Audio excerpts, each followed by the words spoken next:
Terima kasih Bapak Ibu semua. Pada kesempatan ini saya ingin membahas tentang Internet of Things dalam aplikasinya di dunia industri. Sebelumnya perkenalkan, nama saya Arif Rahman Suwarso. Saya dari Teknik Elektro. Saya mengajar di Politeknik Maritim Negeri Indonesia, jurusan Teknika. Seperti kita ketahui, industri dibagi menjadi empat. Yang pertama, pada tahun 1784 kita memulai adanya mekanisasi, kemudian industri 2.0. Di tahun 1870 kita mengenal produksi. Kemudian di tahun 1969 industri 3.0 kita mengenal otomasi. Kemudian di saat ini industri di 4.0 kita mengenal adanya internet. Sensor IoT ada beberapa macam, di antaranya adalah sensor posisi, sensor ultrasonik, sensor temperatur, sensor kelembapan, dan lain sebagainya. Tentunya kita sudah mengenal ini semua ya. Kemudian aplikasi IoT ada di berbagai bidang, di antaranya di lingkungan, monitoring lingkungan, kemudian monitoring laut, kemudian di kebencanaan, kemudian di military dan lain sebagainya. Kemudian aplikasi IoT yang lain adalah di gedung, kemudian di pertanian, di security dan lain sebagainya. Kemudian untuk yang pernah bekerja di manufacturing, tentunya kita mengenal OE. OE adalah merupakan metode pengukuran untuk mengukur seberapa kemajuan di manufaktur dan membantu perusahaan untuk mengidentifikasi kerugian, meningkatkan produktivitas peralatan manufaktur, dan mengukur kemajuan perusahaan. Ini OE ada yang namanya performance, ada yang namanya availability, ada yang namanya quality. Availability adalah total waktu yang disediakan, kemudian performance itu adalah aktual yang ada di lapangan itu, kemudian quality adalah tentang kualitas dari total kualitas dari sebuah produk. Kemudian manfaat IoT di manufaktur adalah meminimalkan downtime, kemudian efisiensi produksi terkait dengan OE tadi ya. Kemudian failure rate, yaitu mengurangi error ya, kegagalan dalam produksi. Kemudian intrusiveness adalah preventif atau tentang mesin ya. Ini tentunya kita mengetahui ada maintenance, ada perawatan mesin. Ini sebagai mahasiswa teknik elektro kita tentu familiar ya dengan preventif, perawatan mesin-mesin.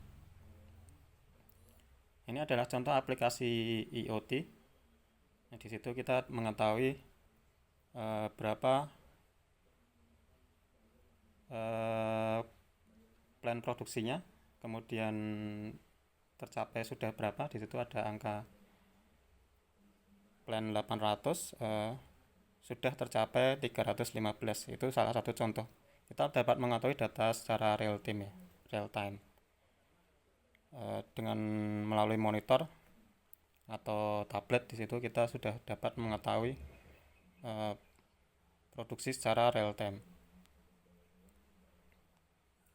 Kemudian aplikasi IoT-nya di dunia industri adalah antara lain untuk di mesin kita pasang sensor-sensor.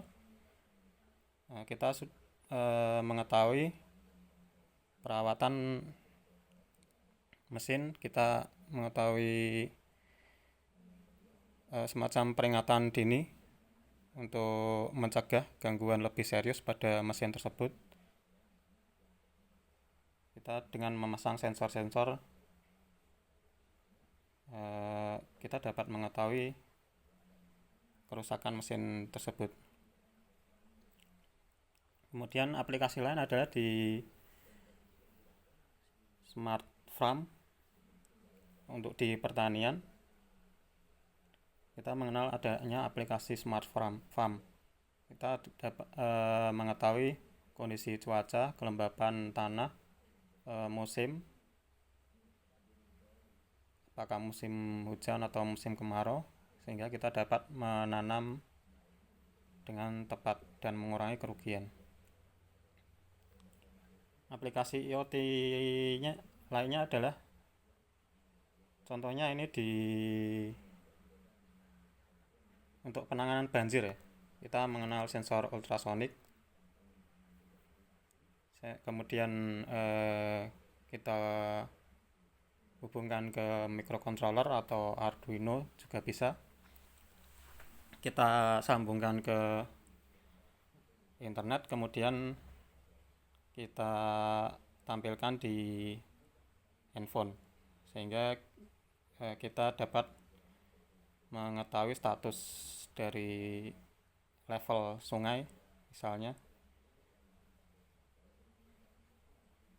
sehingga kita dapat mengetahui bahaya banjir.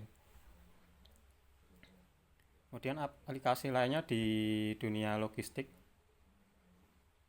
dengan sebuah tablet seperti tadi ya, kita dapat mengetahui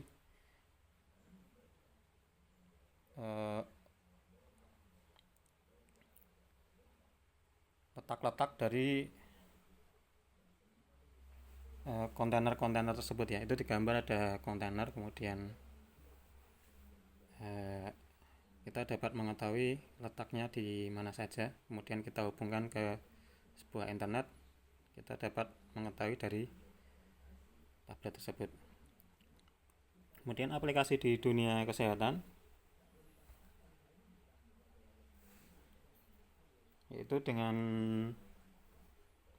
ujung jari kita dapat mengetahui kesehatan kita melalui detak jantung kita. Di jari kita pasang sensor, kemudian di smartphone kita sudah mengetahui detak jantung kita, apakah sehat atau tidak. Nah, ini juga sama. Kita dengan sensor detak jantung kita dapat mengetahui, di handphone kita dapat mengetahui berapa detak jantung kita. Ini aplikasi tadi ya, jadi sensor banjir. Saya ambil contoh di internet nih. Ada sensor ultrasonik, sensor optocoupler, kemudian ada motor, kemudian ada Arduino. Di smartphone kita dapat mengetahui data level air, kemudian motor itu untuk semacam bendungan ya. Jadi kalau kita bisa mengontrol debit air melalui motor tersebut. Kemudian aplikasi lainnya di penghematan daya. Ini kita dapat monitoring arus di trafo melalui handphone. Kita di situ dipasang sensor arus dan sensor suhu. Kemudian aplikasi lainnya ini tadi ya, untuk mengetahui sensor arus tadi dengan Arduino salah satunya. Kemudian kita tampilkan di handphone juga. Nah, ini salah satu aplikasinya di mobil. Kita dapat mengetahui kerusakan mobil melalui suara analyzer ya, sound analyzer. Kita dapat mengetahui kerusakan mesin tersebut. Kemudian ini untuk mendeteksi kebakaran, kita menggunakan sensor asap dan sensor api, kemudian ditampilkan di handphone. Nah, ini untuk aplikasinya di kebencanaan. Kita dapat menggunakan sensor getaran dan sebagainya. Kita dapat mengetahui secara real time ya datanya. Demikian Bapak Ibu yang dapat saya sampaikan. Mohon maaf apabila ada kesalahan. Sekian, Assalamualaikum warahmatullahi wabarakatuh.